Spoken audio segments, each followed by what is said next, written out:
भारतीय TV channels पर ये इल्जाम आम हो गया है कि उनमें उठने वाला शोर अब खबरों का नहीं, हुकूमत की हिमायत का होता है। आज की तारीख में कोई देश के प्रधानमंत्री से एक कड़वे सवाल नहीं पूछ सकता है, एक कठिन सवाल नहीं कर सकता है।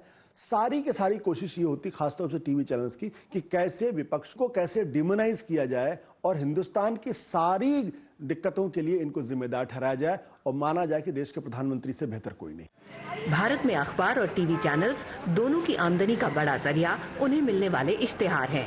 इनमें सबसे बड़ी तादाद कॉर्पोरेट और सरकारी इश्तेहारों की होती है।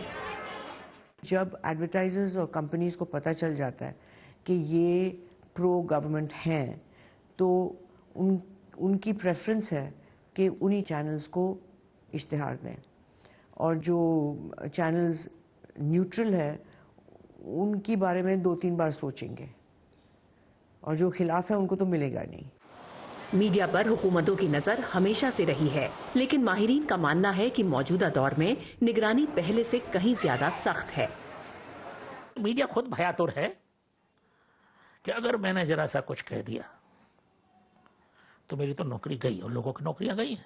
अगर मान लीजिए हमने एक को हटा दिया एक काम पे, एक वजह से, तो सबके कान खड़े हो गए, तो सब और ज्यादा झुक गए। भारत में गुज़िश्ता 5-6 सालों के दौरान दाएं बाजू की सोच काफी बढ़ी है और कई मीडिया हाउसेस इसकी अक्कासी करते नजर आते हैं। अगरचे ऐसा कोई भी चैनल वॉइस ऑफ अमेरिका से बात करने को तैयार नहीं हुआ। माहिरीन मानते हैं इन चैनल्स की बढ़ती मकबूलियत ने इनकी आवाज और बुलंद कर दी है।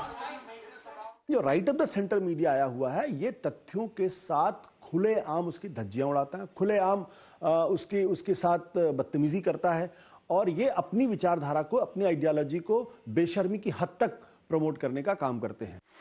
रवायती मीडिया से हटकर डिजिटल प्लेटफॉर्म पर शुरू होने वाले कई न्यूज पोर्टल्स एक मुतबादिल आवाज पेश करने की कोशिश जरूर करते नजर आते हैं, लेकिन इनकी पहुंच अखबार और टीवी के मुकाबले अभी बहुत कम है।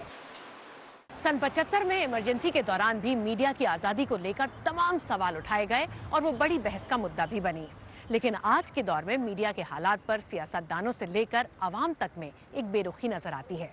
ये बेरुखी जमहूरियत के साथ साथ मीडिया के अपने वजूद के लिए भी अच्छी खबर नहीं है।